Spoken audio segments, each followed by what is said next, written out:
My ancestors came during the gold rush era, the later gold rush era, in the 1880s. My maternal great-grandfather came to Tasmania as a tin miner in the northeast.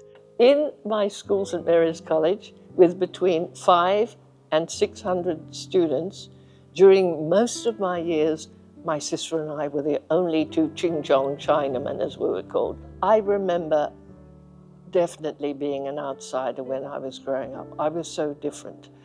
I realized on occasions I was being left out. I don't know whether it was because I was Chinese or what.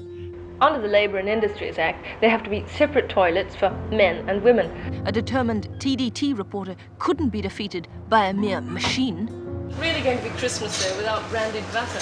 Oh, yes, I think so. That was in 1974, October 74. I'd been working in Sydney in radio, and I came down to Hobart and began on television. I didn't then, at that stage, think it was anything special. Only in retrospect I realized there was no other Chinese person, no other non-white face in the whole of Australian television. This is Elaine Chung reporting for This Day Tonight. In 77, when I was working in Melbourne for This Day Tonight, on This Day Tonight, and there was going to be a program change, a new boss, he humiliated me, looked at me and said that I should get off television and go back to radio because of my Asian appearance. He said, and you must stop wearing makeup because it accentuates your narrow eyes. I was stunned, humiliated, but I spoke to no one. I walked out of that meeting, I felt so ashamed. I told my partner, and he said, you can't let him get away with it. You've got to tell the union. A week or so later, I went down to the milk bar of our building to buy the milk and morning papers, and there, staring up at me at the counter, was a picture of my own face that said, TDT Race Row, ABC. It was dead accurate, a rare report I've ever read about myself in which every word is accurate. It was just another rejection. It was going back to my childhood. All the way along, I had that sense of rejection. Here in the economic showpiece called Shenzhen, a slogan proclaims, time is money, efficiency is life. During the last panda crisis in 1975, when bamboo withered and died in another part of Sichuan I actually applied for the position of Japan. I was interviewed for the Tokyo position, and I was rejected. But I thought, well, what's it matter? Just another rejection. But then my executive producer, Damien Ryan, popped his head around the office and said, quick, slap in an application to Peking. They want to send you to China. And they gave me no time for language, and there was no time for preparation. I just had to pack my bags and go. And then landed in Peking, as it was then called. I was the last Peking correspondent because in the last week of my posting in 86, the ABC changed from ABC Peking to Beijing. They said I could continue to sign off until the end, so I was the last Peking correspondent. Like all foreign correspondents at the time, I lived in a foreign diplomatic compound with armed guards at the gate.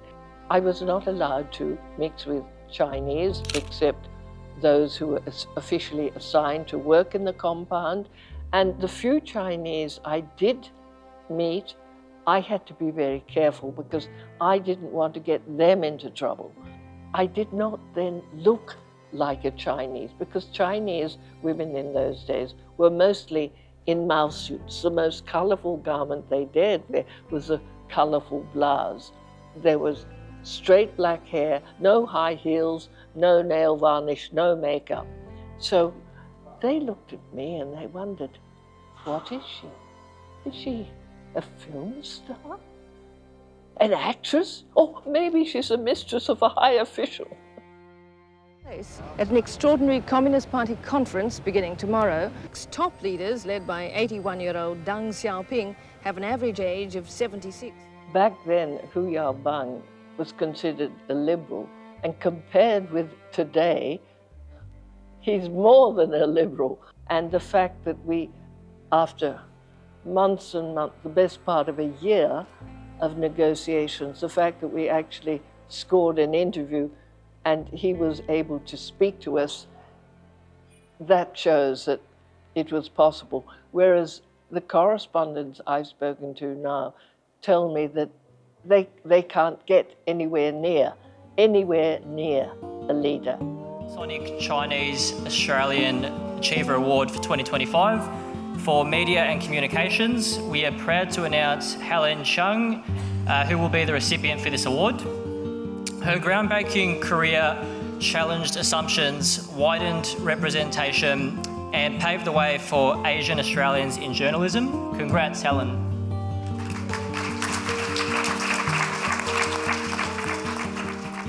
I'm astonished. I'm surprised. I can't believe it. But I'm honoured.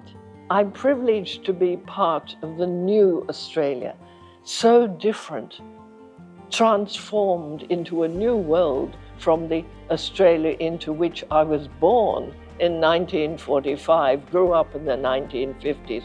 Today, Australia is a transformed Australia with colours, diversity of every possible description. I no longer feel ashamed to be a person in Australia.